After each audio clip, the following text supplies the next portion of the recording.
तो वहीं गरियाबंद दौरे पर पहुंचे पूर्व मुख्यमंत्री भूपेश बघेल ने बड़ा बयान दिया है। भूपेश ने कहा है कि जिस सड़क के घटिया निर्माण की खबर दिखाए जाने पर पत्रकार मुकेश चंद्राकर की निर्मम हत्या कर दी गई, सरकार उसकी जांच नहीं करवा रही है।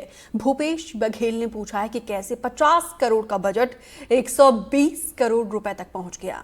साथ ही काम पूरा न होने पर 90% भुगतान कैसे किया गया, इसकी जांच कराई जानी चाहिए।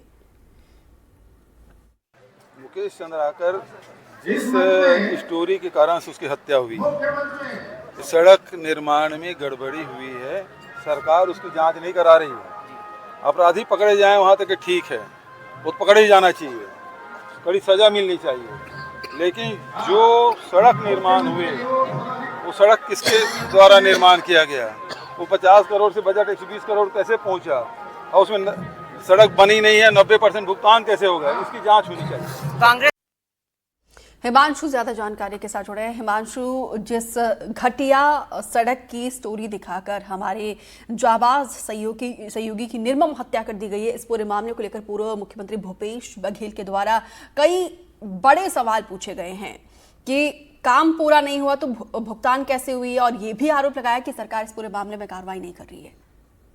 जी देखिए, मैं आपको बता दूं, पिछले 2-3 दिनों से गरियाबंद अभी राजनीति का अखाड़ा बना हुआ है। सीएम साहब का दौरा था 2 दिन पहले, उन्होंने यहाँ पे कहा था कि हमने मुकेश चंद्राकर के मामले में त्वरित कार्रवाई की है, जिसे प्रदेश ही नहीं पूरे देश ने भी देखा है, और हम पत्रकार सुरक्षा कानून भी लागू कराने के लिए अग्रसर हैं और हम जल्दी इसको लागू करेंगे। और आज जब राजिम भक्तिम माता की जयंती के अवसर पर यहाँ पर पूर्व मुख्यमंत्री पहुंचे हैं, तो उन्होंने मुकेश चंद्राकर हत्याकांड पर छत्तीसगढ़ की जो उन्होंने बयान दिया, उससे राजनीति गरमा गई है। भूपेश बघेल ने इस मामले में सरकार पर हमला बोलते हुए कहा कि भ्रष्टाचार और अपराध पर सरकार का नियंत्रण नहीं है। बघेल ने कहा है कि आरोपियों को सख्त सजा मिलनी चाहिए, लेकिन सरकार सड़क निर्माण में हुए घोटालों की जांच से बच रही है। उन्होंने दावा किया कि 50 करोड़ की सड़क का बजट 120 करोड़ कैसे पहुंचा, सड़क बनी नहीं, फिर 90% भुगतान कैसे हुआ, क्या सरकार इस अपराध पर पर्दा डाल रही है। भूपेश बघेल ने अपने बयान में भी कहा कि सरकार को भ्रष्टाचार और अपराध दोनों ही मोर्चों पर घेरने की कोशिश की, और उन्होंने कहा ये कोई मामूली घोटाला नहीं है। जनता को यह जानने का हक है कि इतने बड़े पैमाने पर अगर भ्रष्टाचार हुआ है तो इसकी जांच क्यों नहीं की गई। भक्त माता राजिम जयंती महोत्सव के दौरान दिए गए इस बयान से अब फिलहाल राजनीतिक गलियारों में हलचल तेज मची हुई है, और अभी मुख्यमंत्री भी राजिम जयंती के अवसर पर राजिम में पहुंचे हुए हैं और उप मुख्यमंत्री भी हैं। अब देखना है कि वो भूपेश बघेल के सवालों का जवाब देते हैं या नहीं। बिल्कुल हिमांशु, विस्तार से जानकारी देने के लिए आपका बहुत बहुत शुक्रिया। तो देखिए, पूर्व मुख्यमंत्री भूपेश बघेल लगातार ये सवाल पूछ रहे हैं और कई आरोप सरकार पर भी लगा रहे हैं, और साथ ही यहाँ पे मुकेश चंद्राकर के परिजनों के लिए न्याय की गुहार, उनके लिए आर्थिक मदद के लिए भी सरकार से वो कह चुके हैं। एक और बड़ी खबर का रुख करते हुए विदिशा से आ रही, जहां पे मौत का ब्रिज बना है, खरीफ फाटक ब्रिज। मॉर्निंग वॉक पर निकले कमलेश की जान गई है। कार से बचने के चक्कर में ब्रिज से नीचे गिर गए, रीढ़ की हड्डी टूटने से मौत हुई है। अब तक 6 लोगों की मौत हो चुकी है। एक और मौत के बाद गुस्साए लोगों ने प्रदर्शन किया है। 6 जिंदगी ये ब्रिज लील चुका है। ये जो पुल दिखा रहे हैं हम तस्वीरें, मौत का ब्रिज। मॉर्निंग वॉक करने के लिए एक शख्स निकला था जिसका नाम कमलेश, और कार से बचने के चक्कर में ब्रिज से नीचे गिर गया, रीढ़ की हड्डी टूट गई और मौत हुई है। अब तक 6 जिंदगियां इस पुल के नीचे हमेशा के लिए दब गई है। लेकिन चिंता की बात यह है कि अभी तक प्रशासन के द्वारा कोई इस समस्या का समाधान नहीं निकाला जा रहा है। एक के बाद एक जिंदगियां इस पुल के नीचे हमेशा के लिए दफन हो रही है।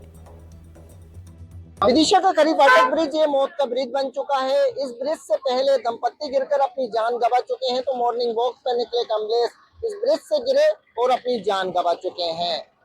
साल भर की बात करें तो करीब 6 लोग इस ब्रिज से गिरकर अपनी जान गंवा चुके हैं। अब कमलेश के परिजन इस ब्रिज पर चक्का जाम कर इंसाफ की गुहार लगा रहे हैं। मैं राहुल से कहना चाहूंगा, ये मेरे पीछे का कुछ दृश्य दिखाएं, किस तरह देखिए चक्का जाम कर रहे हैं, और कमलेश जो सुबह घूमने निकले थे वो ब्रिज से गिर के अपनी जान गंवा चुके हैं। ये ब्रिज पर अब उनके परिजन हैं, और परिजन जो हैं इंसाफ की गुहार कर रहे हैं। परिजन कमलेश की अर्थी और सबको लेकर ब्रिज पर चक्का जाम कर रहे हैं। हालांकि तहसीलदार और पूरा प्रशासनिक दल यहाँ पहुंच गया है।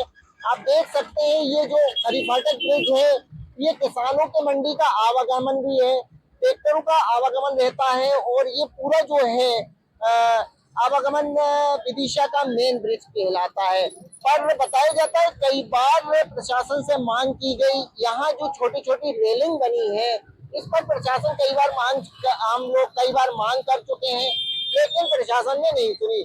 आलम यह है कि पिछले साल इस ब्रिज से 6 लोग गिरकर अपनी जान गंवा चुके हैं। मैं आपको बता दूं विदिशा के खरी फाटक ब्रिज पर ये जो मेन ब्रिज है वो मौत का ब्रिज बन चुका है। पहले दंपत्ति और अब मॉर्निंग वॉक पर निकले कमलेश किरार ने अपनी जान दे दी। ये दर्दनाक घटना ने प्रशासन की लापरवाही पर गंभीर सवाल खड़े किए हैं। करैया खेड़ा निवासी कमलेश किरार मॉर्निंग वॉक पर निकले थे। घने कोहरे के कारण जब अचानक सामने कार आई तो कमलेश रेलिंग के पास हो गए, लेकिन रेलिंग की ऊंचाई इतनी कम थी कि संतुलन बिगड़ने से वे 40 फीट नीचे गिर गए। उन्हें तुरंत अस्पताल ले जाया गया, लेकिन रीढ़ की हड्डी टूटने से सिर पर गंभीर चोटें आई और हालात सुधरने का नाम नहीं ले रहे। मौके पर कमलेश की जिला अस्पताल में मौत हो गई। ये पहली बार नहीं हुआ। सन 2018 में बने इस ब्रिज पर अब तक 6 लोगों की जान जा चुकी है। ब्रिज पर ना तो पैदल चलने वालों के लिए फुटपाथ है, ना ही रेलिंग की ऊंचाई पर्याप्त है। सितंबर में दंपत्ति की मौत के बाद विधायक और प्रशासन ने निरीक्षण किया और लोगों से वादा किया कि यहाँ की जो रेलिंग बनी है इसे दुरुस्त की जाएगी, लेकिन समय निकल गया। प्रशासन के दावे और वादे भी भूल गए। ना तो इधर रेलिंग बन सकी है और ना ही प्रशासन का वादा पूरा हो सका है। अब कमलेश का परिवार अर्थी लेकर इस ब्रिज पर बैठा है, चक्का जाम कर रहा है और प्रशासन से इंसाफ की गुहार लगा रहा है। हालांकि देखना होगा ये प्रशासन कब जागेगा या यूं ही इस खरी फाटक पर जाने लोगों की जाती रहेंगी। कैमरामैन राहुल के साथ नबीद खान, एनडीटीवी।